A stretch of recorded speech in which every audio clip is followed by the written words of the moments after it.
नए साल की शुभकामनाएं। खेतों की मेड़ों पर धूल भरे पाँव को, कोहरे में लिपटे उस छोटे से गांव को। नए साल की शुभकामनाएं। जाते के गीतों को, बैलों की चाल को, करघे को, कोल्हों को, मछुओं के जाल को।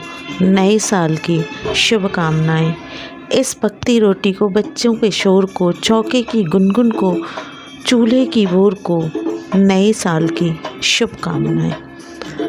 नमस्कार, हैप्पी न्यू ईयर। मैं सुहानी और रेशमी पाजेब दोनों आपके साथ हैं। कल जो बीत गया साल वो पुराना है, आज जो आया है वो नया है। एक कल गया, एक कल जाएगा, जो आया है उसे जाना है। फिर भी इस नए साल का जश्न हम अवश्य मनाएंगे, क्योंकि किसी भी नए का स्वागत ज़रूरी है। जब आखिरी पल होता है किसी वक्त को गुजरने में और हमें पता होता है कि अब ये हमारे हाथ से छूट रहा है रेत की तरह, तो हम अपनी यादों को समेटते हैं, याद करते हैं। कुछ यूं ही 2020 कुछ कड़वी यादें दे करके चला गया, और आज सुबह का सवेरा एक नए साल का आगाज़ करके हमारे पास है, हमारा आलिंगन कर रहा है। एक नई आशा, नई उमंग और नई चेतना के साथ इसका आगाज़ है। जो पिछले साल ने कुछ कड़वी यादें दी हैं, आशा है ये नया साल उन यादों को भुलाने में कारगर रहेगा। जब क्षितिज पे सूरज अपनी आभा के साथ निकलता है तो एक अलग ही खुशी और संचार होता है, आशा का संचार होता है। पहाड़ों पे जब धूप पड़ती है तो वो एक सोने सा प्रतीत होता है। और अक्सर नया साल सर्द में ही आता है, क्योंकि ये अंग्रेजी साल है। हमारा हिंदी साल तो दिवाली के समय ही शुरू होता है। फिर भी आज के ट्रेंड में हम इसे मनाते हैं और स्वागत करते हैं। ये हमारे जवान हैं जो -45 डिग्री पे अपनी ड्यूटी निभा रहे हैं।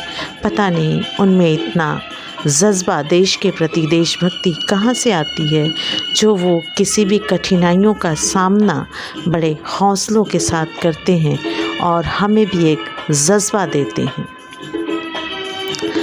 तभी तो भारत जय जवान और जय किसान के नारे पे चलता है। जवान के बाद अब बात करते हैं किसान की। हिंदुस्तान में इस समय एक हलचल सी है, और आशा करती हूँ कि ये नया साल उस हलचल से हमें मुक्ति देगा, हमारे किसानों को फिर से पहले की तरह खुशहाल बनाएगा। जब दिल्ली में 1.1 डिग्री आज टेम्परेचर रिकॉर्ड किया गया, उस ठंड में जब हम अपने कमरों में थे, कंबलों में थे, आँच का सहारा लेकर के सर्दी को कम कर रहे थे, ये किसान फिर भी डटे हुए थे। और कैंडल मार्च, पगड़ी लंगर के साथ कुछ नए समाधान ढूंढने की कोशिश कर रहे थे। लेकिन आपको याद होगा, मुझे भी याद है कि जब ये दिल्ली की तरफ आए थे आंदोलन के लिए, तो उन्हें इस तरह से रोका गया जैसे वो कोई आतंकवादी हों, कोई नक्सलवादी हों। मैं पूछना चाहती हूँ, आखिर ऐसा क्यों है? हम हिंदुस्तान भारत के नागरिक हैं, और संविधान के हिसाब से किसी को भी आंदोलन करने का अधिकार है। फिर इन किसानों को बॉर्डर पे तो जगह दी जाती है, दिल्ली में नहीं। आखिर क्यों? क्या वो बॉर्डर में, दिल्ली के बॉर्डर पे तो कोई आतंक नहीं करेंगे, लेकिन दिल्ली में आते ही आतंक मचाना शुरू कर देंगे? मैं पूछना चाहती हूँ बुद्धिजीवी लोगों से, क्या ये ठीक है? जिस कोरोना के संकट काल में इस अन्नदाता ने कहीं से भी अपनी जिम्मेदारी से पीछे कदम नहीं हटाया, उनके साथ ऐसा हाल।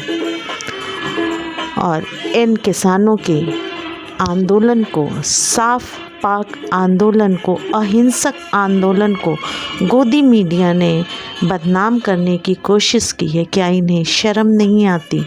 क्या इनमें से कोई भी ऐसा नहीं है जिसके पिता किसान हों? शायद नहीं होंगे। शायद अन्न की ज़रूरत इन्हें नहीं होगी। इन्हें पता तब चलेगा जब किसान अपनी ज़िद पे आके सिर्फ अपने लिए अन्न उपजाना शुरू करेगा। तब ये शायद गूगल से रोटियां डाउनलोड करके खाएंगे। जिस तरह इस आंदोलन को और शाहीन बाग को मिला करके फिर से हिंदू मुस्लिम करने की कोशिश की, मैं उसका विरोध करती हूँ। और अगर ये कहते हैं कि यहाँ सिर्फ पाकिस्तान और माफ़ कीजिएगा, अगर यहाँ सिर्फ हरियाणा और पंजाब के किसान हैं, तो मैं इन किसानों का पंजाब और हरियाणा की पीठ थपथपाती हूँ कि इन्होंने देश में व्याप्त हिंदू मुस्लिम को ख़त्म कर दिया है।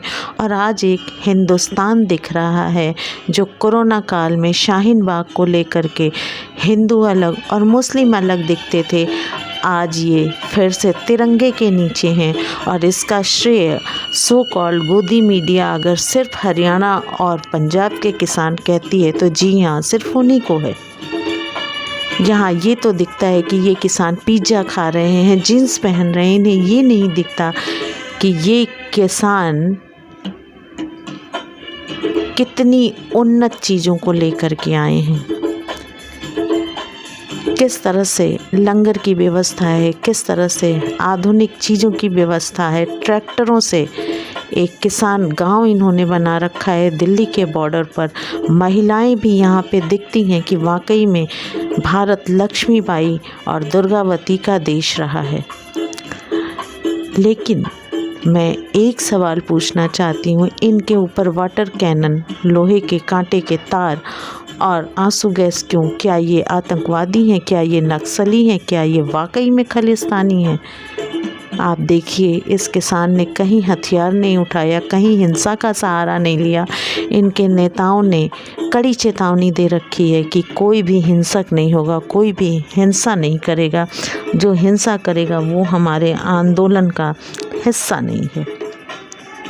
बाकी मैं विवेकी लोगों के, जानकार लोगों के ऊपर छोड़ती हूँ, क्योंकि यहाँ बुजुर्ग भी है, पढ़ा लिखा किसान भी है और मैच्योर किसान भी है। अंत में इस साल का फिर से अभिनंदन करती हूँ। हो उत्साहित गौरवान्वित हम, लिए सोच में वही नयापन, निकल पड़े कुछ कर पाने को, नई दिशाएं दर्शाने को, कर पाऊँ हर सपने को सच जो तुम थामो हाथ हमारा। अभिनंदन।